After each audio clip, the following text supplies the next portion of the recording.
from me, not professional at all. Okay. You're unprofessional, you're rude, and you're absolutely don't know how to work with people at all.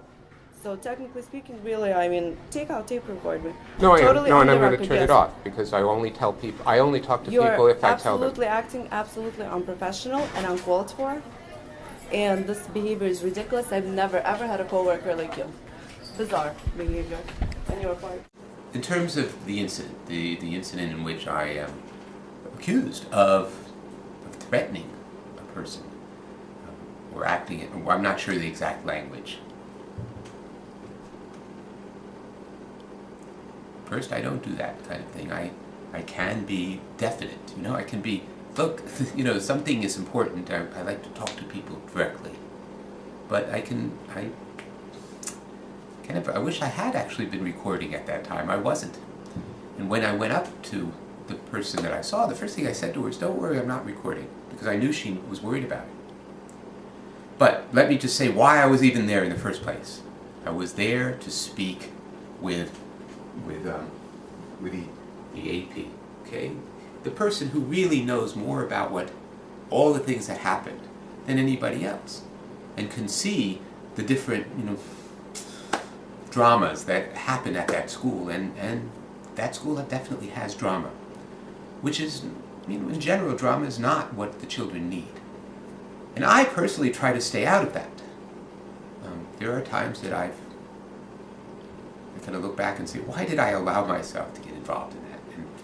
And I would say this was exactly a situation where I feel that way. I feel a little dumb. Because what I went there to do was to go and speak with the assistant principal.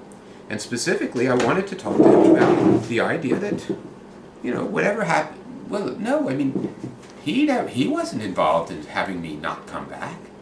And he was the one who knew what was going on.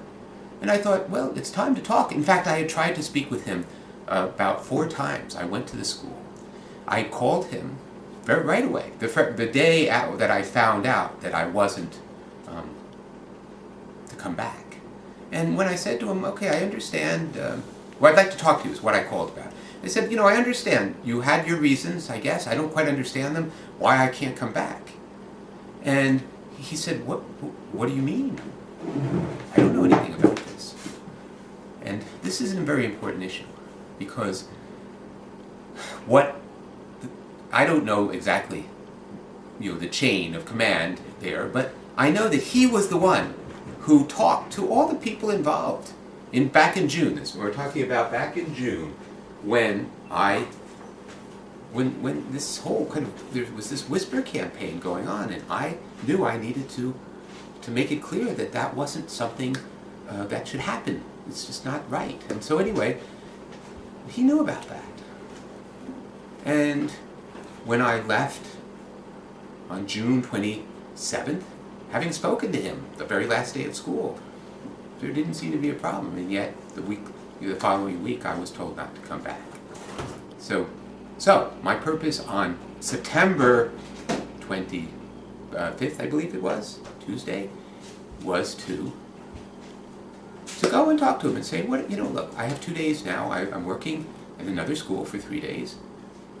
There are other schools I could work at, but I really developed a relationship with these kids over a long period of time, or about 5 months, and these kids really are hard to understand, and they need people who understand them.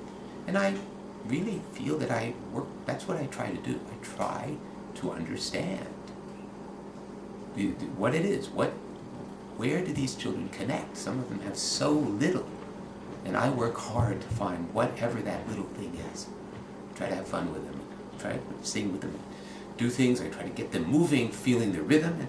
Right? For example, just as one example of a child who nobody feels she has anything whatsoever, except one paraprofessional who no longer works with her,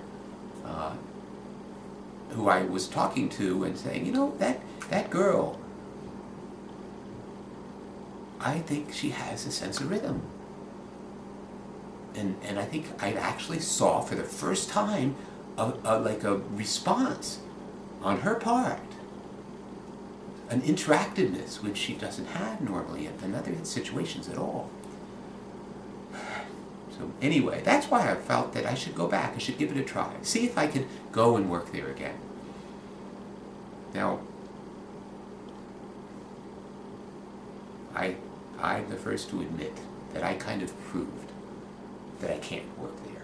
Because, well, when I went, I had my bicycle and I hadn't locked it up yet. And I saw, of all the people in the world, there was only one person walking out of that school, but it was right in the middle of the day. And she was walking to her car. And when our paths just directly crossed.